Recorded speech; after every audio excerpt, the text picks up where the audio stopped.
Assalamualaikum warahmatullahi wabarakatuh. Halo semuanya, kami dari kelompok 3 Filsafat Ilmu. Di sini kami akan menjelaskan mengenai klasifikasi dan hierarki ilmu. Tapi pertama-tama kita perkenalan dulu ya. Nama saya Amelia Apriliani dan di sini saya beserta 3 rekan saya yaitu Fitria Aprilianti, Ristia Sari Suhendar, dan Tarisa Dewi Nurfazriah.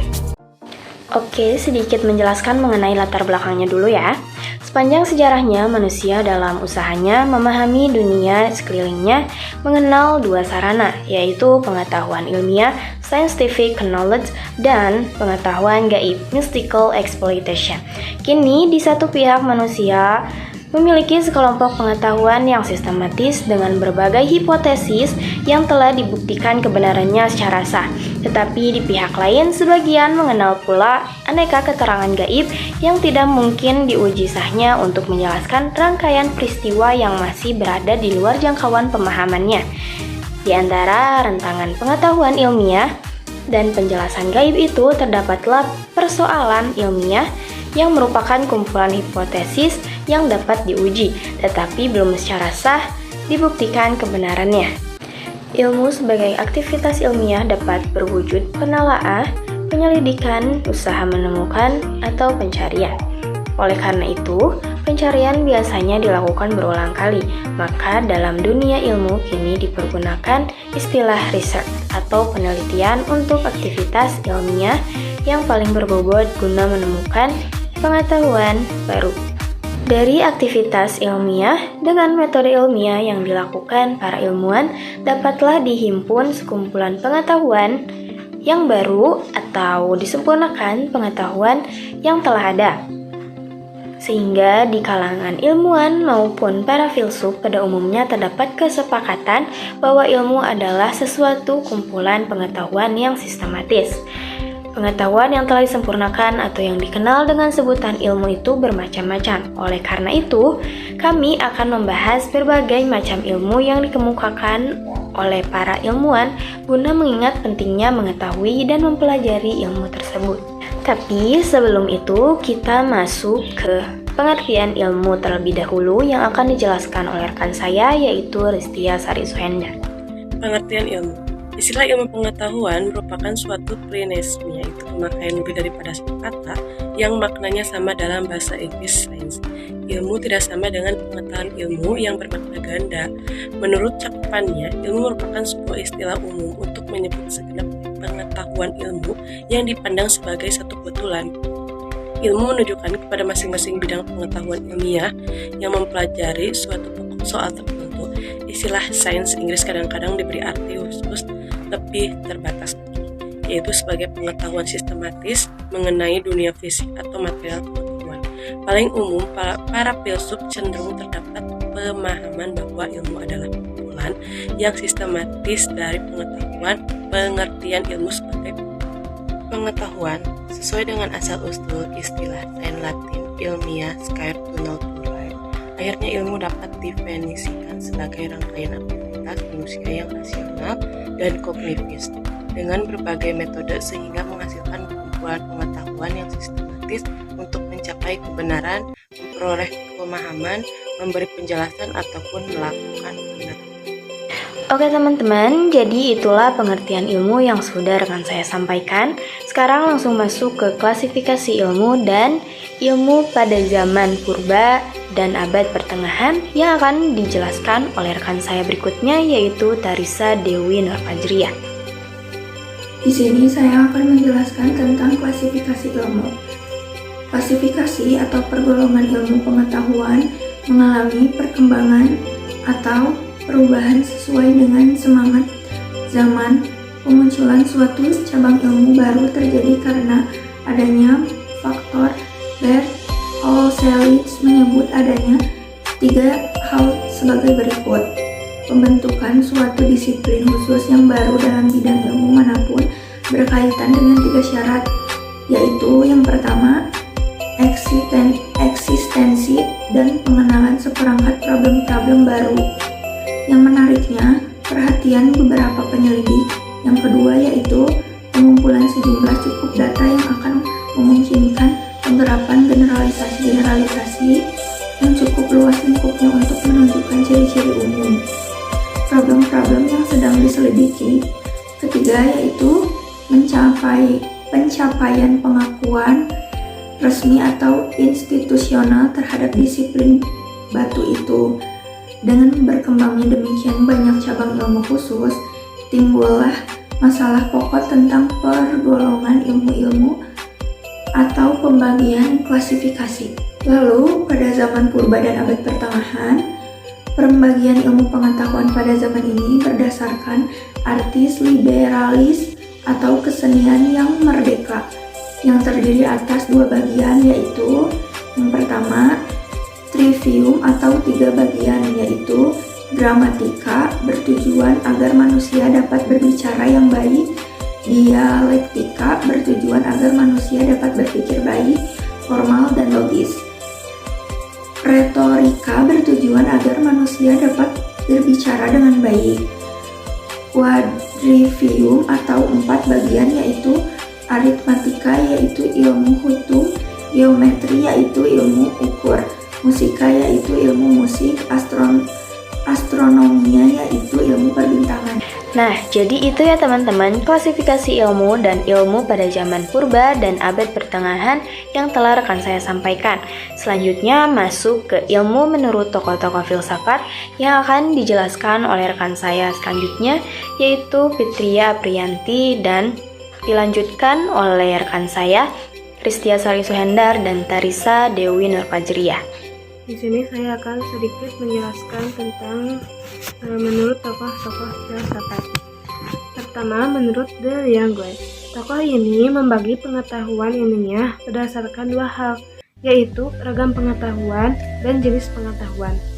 Pembagian ilmu menurut ragamnya mengacu pada salah satu sifat atribut yang dipilih sebagai ukuran. Pembagian ini hanya menunjukkan sebuah ciri dari sekumpulan pengetahuan ilmiah.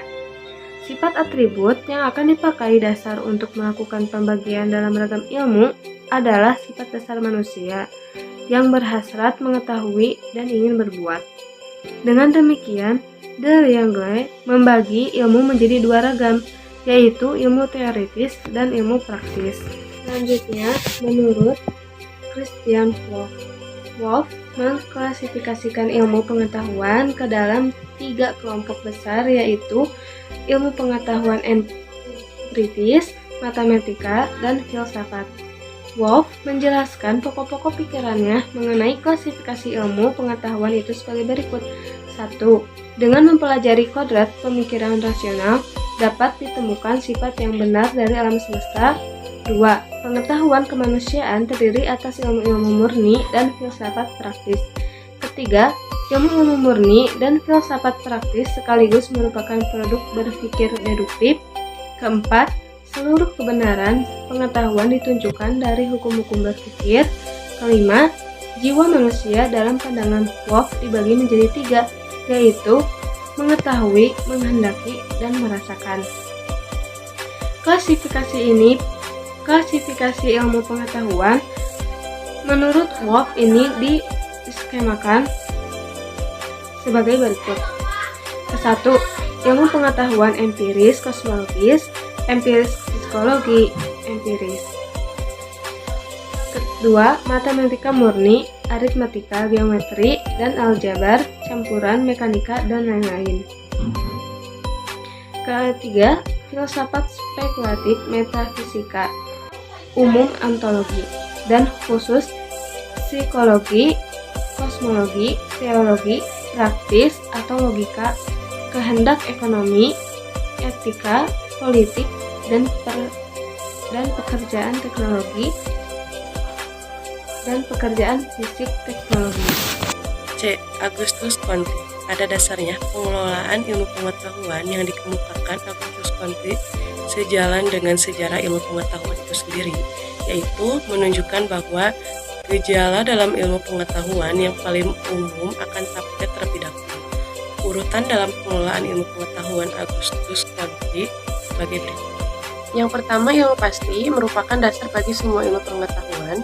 Yang kedua, ilmu perbintangan dapat menyusul hukum yang bersangkutan dengan gejala benda langit. Yang ketiga, ilmu alam merupakan ilmu yang lebih tinggi dari ilmu perbintangan. Yang keempat, ilmu kimia. Gejala-gejala dalam ilmu kimia lebih kompleks daripada ilmu alam. Yang kelima, ilmu hayat merupakan ilmu yang kompleks dan berhadapan gejala kehidupan. Yang keenam, ilmu fisik sosial merupakan urutan tertinggi dalam pengelolaan ilmu atau secara garis besar dapat disemakan sebagai berikut. A. Ilmu pengetahuan ada dua. Yang pertama logika, matematika murni. Yang kedua ilmu pengetahuan empiris, astronomi, fisika, kimia, biologi, sosialisasi. B. Filsafat ada dua. Yang pertama metafisika. Yang kedua filsafat ilmu pengetahuan pada umumnya pada khususnya. Yang D.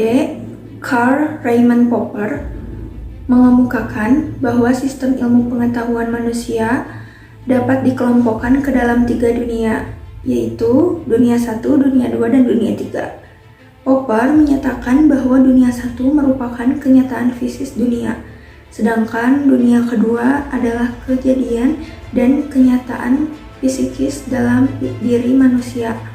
Dan dunia yang ketiga, yaitu segala hipotesis hukum dan teori ciptaan manusia dan hasil kerjasama antara dunia 1 dan dunia 2, serta seluruh bidang kebudayaan, seni, metafisik, agama, dan sebagainya. Selanjutnya, menurut Thomas S. Kuhn, tokoh ini berpendapat bahwa perkembangan atau kemajuan ilmiah bersifat revolusioner, bukan kulatif sebagaimana anggapan sebelumnya. Revolusi ilmiah itu pertama-tama menyentuh wilayah paradigma, yaitu cara pandang terhadap dunia dan contoh-contoh prestasi atau praktik ilmiah konkret.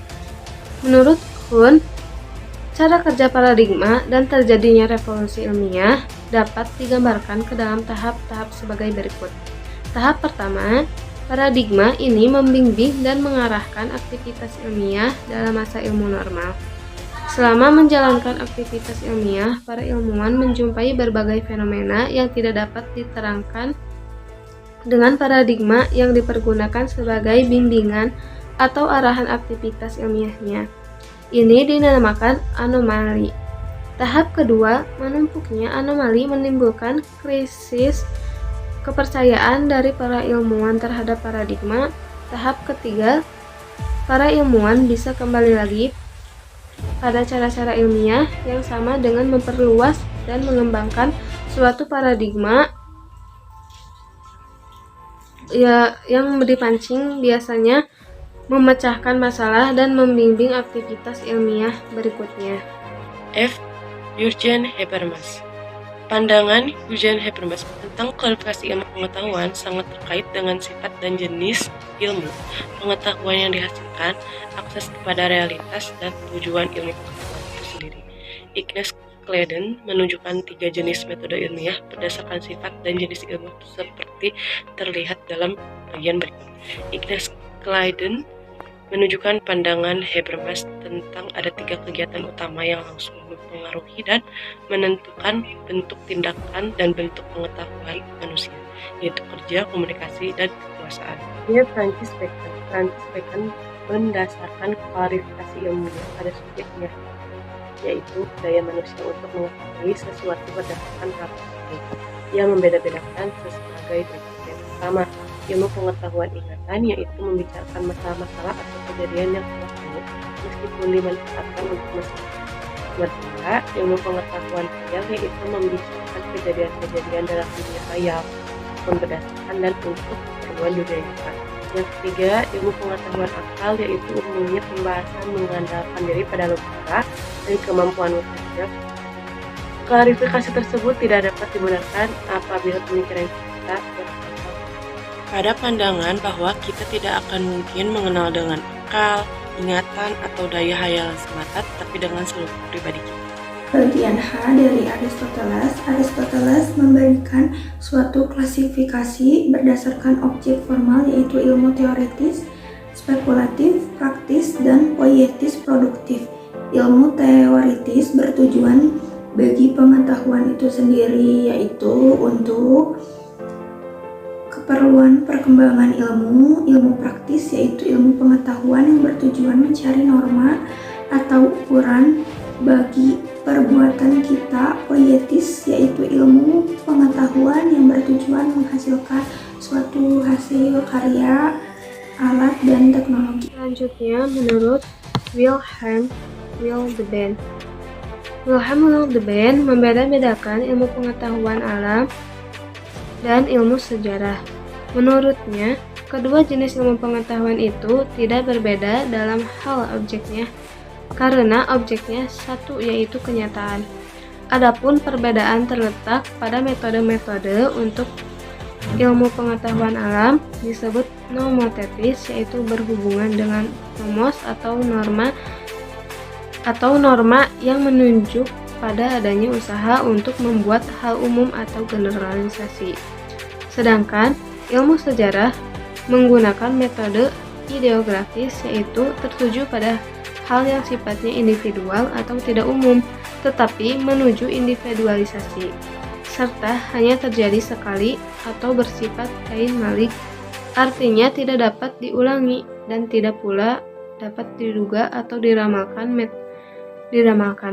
Metode ini semata-mata suatu usaha untuk melukiskan gagasan atau ide dari objek. Selanjutnya yaitu J. Al-Ghazali. Al-Ghazali secara filosofis membagi ilmu ke dalam ilmu syariah dan ilmu akliyah, yaitu sebagai berikut. Yang pertama yaitu ilmu syariah. Bagian A, ilmu tentang prinsip-prinsip dasar atau al-usul. Bagian 1 yaitu ilmu tentang keesaan Tuhan, al-tauhid. Bagian 2 ilmu tentang kenabian. Bagian 3 ilmu tentang akhirat atau eskatologis. Bagian keempat yaitu ilmu tentang sumber pengetahuan religius, yaitu Al-Quran dan Al-Sunnah. Ijma dan tradisi para sahabat, ilmu ini terbagi menjadi 2 kategori. Yang pertama ilmu-ilmu pengantar, yang kedua ilmu-ilmu pengungkapan. B. Ilmu tentang cabang, ada 4. Yang pertama ilmu tentang kewajiban manusia terhadap Tuhan, yaitu ibadah. Yang kedua ilmu tentang kewajiban manusia kepada masyarakat. Yang ketiga ilmu tentang transaksi ilmu, tentang kewajiban konseptual. Yang keempat ilmu tentang kewajiban manusia kepada jiwanya sendiri atau ilmu akhlak. 2. Ilmu akliyah ada 4. Yang pertama matematika, akrematika, geometri, astronomi dan astrologi, fisik. Kedua logika. Yang ketiga fisik, ilmu alam, kedokteran, meteorologi, mineralogi, kimia. Yang keempat ilmu tentang wujud di luar alam atau metafisika, pengetahuan tentang esensi, sifat, wilayah, pengetahuan tentang substansi sederhana, pengetahuan tentang dunia halus, ilmu tentang kenabian dan fenomena kewajiban, ilmu tentang mimpi. Ilmu ini mengemukakan kekuatan-kekuatan bumi untuk menghasilkan efek tampak seperti supernatural.